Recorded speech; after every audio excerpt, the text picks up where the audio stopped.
Welcome to page 4. We are going to be studying percent of increase and percent of decrease.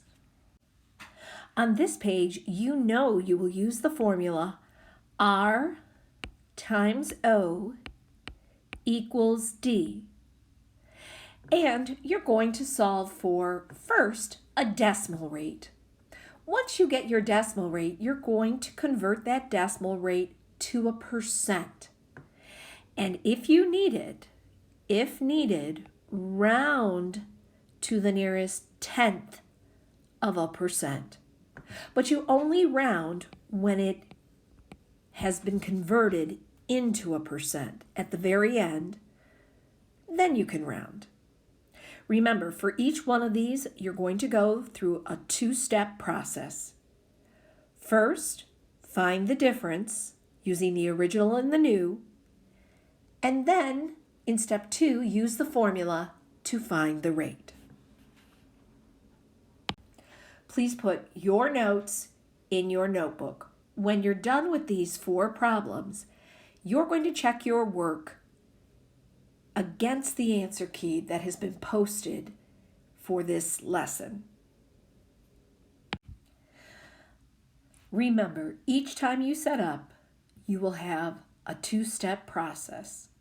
Let's take a look at a problem where we might need to round our final answer. Let's take a look at problem number 2. It states a house was originally listed for $90,000. That's the original cost. That comes first. After 3 months, the seller dropped the price to $75,000. So that's now the new price. What was the percent of decrease? Well, if we grab our calculator and punch in 90,000 minus 75,000, we get a difference of $15,000. So we're going to take that difference and compare it back to the original cost. Let's move over to our formula and calculate the percent of decrease. R, the rate, is a mystery, times 90,000 equals 15,000. That's your difference. We're going to divide both sides by 90,000 as we solve this equation. Take a moment. Punch into your calculator 15,000 divided by 90,000.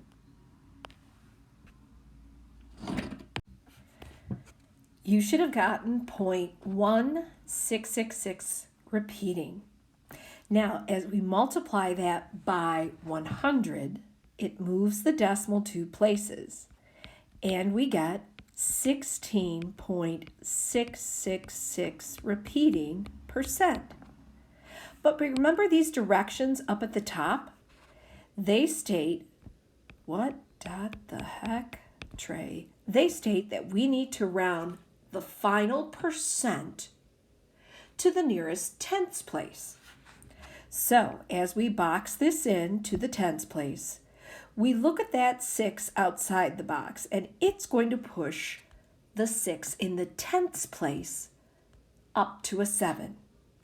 So our final answer is going to be 16.7%.